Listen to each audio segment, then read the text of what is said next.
शादी सिर्फ एक बंधन नहीं होती, ये दो दिलों का वो सफ़र होता है जहाँ प्यार, समझ और रेस्पेक्ट बिना बोले साथ चलते हैं। उसकी ग्रीन आंखें पल के झपकाना भूल गई थी। चांदनी में अंधेरे आसमान से एक सुंदर सा आउल जिसके बहुत बड़े शाइनी ब्राउन फेदर थे, उसकी तरफ उड़ता हुआ आ रहा था। एक लड़की जो कि प्रिंसेस की तरह सजी हुई थी, पिंक गाउन, उसके घुंघराले बाल, बहुत प्यारी लग रही थी। वो आउल आके अचानक से उसके हाथ पर बैठ गया। ये देख लड़की बिल्कुल ही शॉक हो गई। जब वो ध्यान से देखी, उसे दिखा उसके पंजों में एक लेटर था जो कि ब्लैक कलर के रिबन में बंधा हुआ था। उसने उसके पंजों से उसे निकाला और ध्यान से उसे खोलकर देखने लगी। उसमें एक इनविटेशन था ज्वेल बॉक्स का। ज्वेल बॉक्स एक रियलिटी शो है, जैसे कि बिग बॉस होता है, ठीक वैसे ही। पर यहाँ पे डिफरेंट किंगडम्स के प्रिंस एंड प्रिंसेसेस को इनवाइट किया जाता है, जहाँ पे कि ये लोग अपना ट्रू लव फाइंड करते हैं। पर यहाँ पे जो है ना, एक ट्विस्ट होता है कि कोई अपना ट्रू आइडेंटिटी किसी को नहीं बता सकता। यहाँ पे ना सबको एक एक ज्वेल्स के हिसाब से दिखाया जाता है, सबके पर्सनैलिटी के अकॉर्डिंग सबको एक एक ज्वेल का नाम दिया जाता है। तो उस लेटर में लिखा था, will you enter the jewel box, yes और नो। और हम देखते हैं कि यही न्यूज़ में भी छपा हुआ था, जिसे कोई पढ़ रहा था और गुस्से से टेबल पर हाथ मारता है, जिससे कि साइड पर रखा कप भी नीचे गिर जाता है और पूरा पेपर ही भीग जाता है। और हम देखते हैं कि ये कोई और नहीं, एक लड़की थी, जिससे कि गुस्सा बहुत ज़्यादा ज़ोर से आ रहा था। वो हंसकर बोलती है, क्या सच में प्यार, ऐसे ही प्यार किसी को मिल जाता है?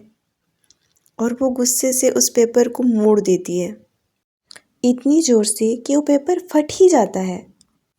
फिर वो पीछे मुड़कर देखती है, उसकी आंखें देखकर साफ पता चल रहा होता है कि वो बहुत उदास है।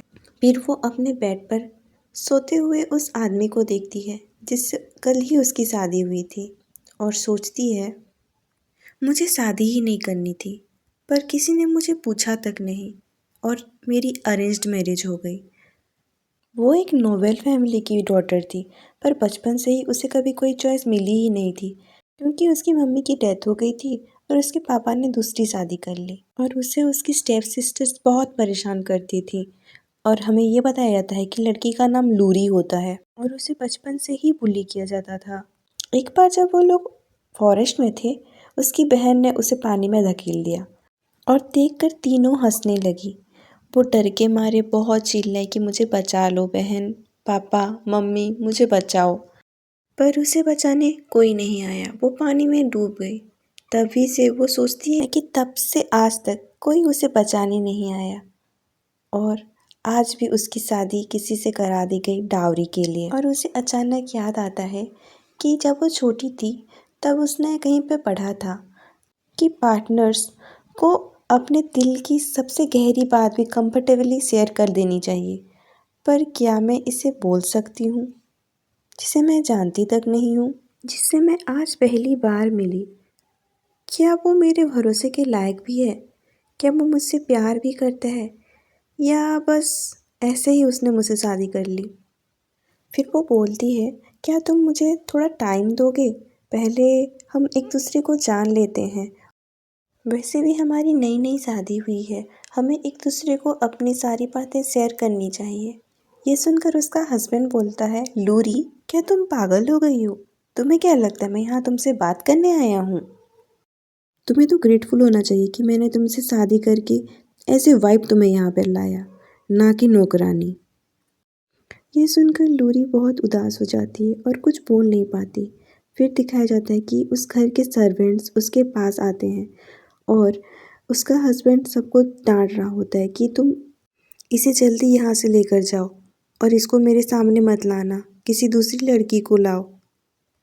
ये सुनकर लूरी बहुत ही ज़्यादा उदास हो जाती है। सर्वेंट्स बात कर रहे होते हैं कि हमारे मास्टर कितने क्रूएल हैं, उन्होंने तो पिछली लड़की के नाक ही तोड़ दिए थे, पर शायद इस बार ऐसा नहीं होगा। ये बहुत ही यंग और सुंदर हैं, शायद इसीलिए ही हमारे मास्टर इसको पसंद करते हैं। ये सब देख के लूरी बहुत ही ज़्यादा अकेला फील करती है और वहाँ से उठकर चली जाती है।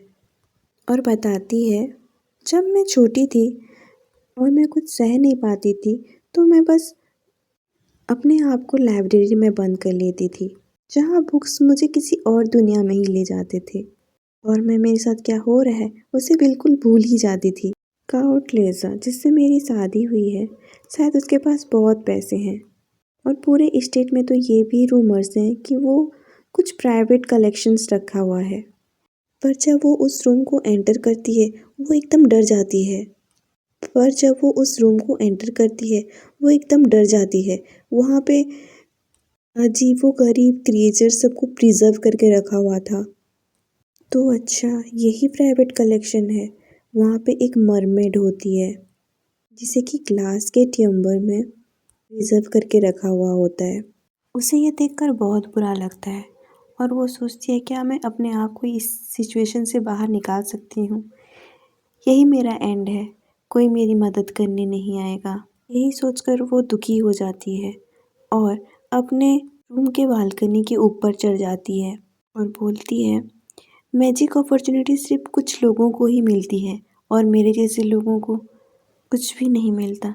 इवन एक चांस तक नहीं मिलता अपने आप को साबित करने के लिए। यही सोचकर वो बहुत ज़्यादा रोने लगती है और तभी अचानक से वो ऊपर देखती है कि एक आउल उसकी तरफ उड़ता हुआ आ रहा है। वो एकदम शॉक हो जाती है और उसके हाथ में बैठ जाता है। उसके पंजों में भी वही लेटर था जो कि वो न्यूज़पेपर वाली लड़की के हाथों पर था। Will you enter the jewel box? ये देख वो शॉक हो जाती है। बोलती है, ये तो एक इनविटेशन है, वो भी ज्वेल बॉक्स का, मेरे लिए।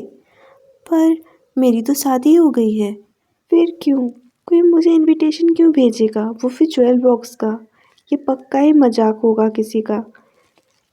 ऐसा हो ही नहीं सकता कि मुझे कोई चूज़ करे। पर अभी ये मैटर नहीं करता, अभी मेरे पास खोने के लिए कुछ है ही नहीं। और यस पर वो किस कर देती है जिससे कि कुछ होता है, जिससे कि वो बिल्कुल ही शॉक हो जाती है। क्या ये मैजिक है? और मैजिक से वो एकदम चेंज हो जाती है, उसका अपीयरेंस एकदम चेंज हो जाता है, उसके हेयर ब्लैक हो जाते हैं और वो बहुत ही सुंदर लगती है। और ये देखकर वो बहुत ही ज़्यादा शौक में हो जाती है और कहीं से एक आवाज़ आती है, वेलकम ओबिसिडियन ऑफ शैडोज़। मतलब कि वो अब ज्वेल बॉक्स में एंटर होने वाली है और उसका नाम ओबिसिडियन है। उसे अपने कानों पर एक आवाज़ सुनाई देती है, accept the invitation to the party. फिर वो देखती है कि पीछे से कोई आ रहा है, ये उसका पति होता है। लूरी, क्या तुम वहाँ हो? मैं तुम्हें ढूंढने आया हूँ। लूरी, लूरी, कहाँ पर हो? पर वहाँ पे देखते हैं कि लूरी गायब हो गई होती है। उसका पति गुस्से से चिल्लाता है, कहाँ गए सब? ब्राइड यहाँ पे नहीं है, कहाँ भाग गई? ढूंढो, लूरी को ढूंढो। बहुत ढूंढने पर भी लूरी उन्हें कहीं नहीं मिलती है और हमें दिखाया जाता है कि लूरी मैजिक से ज्वेल बॉक्स के अंदर वो एंटर कर चुकी है।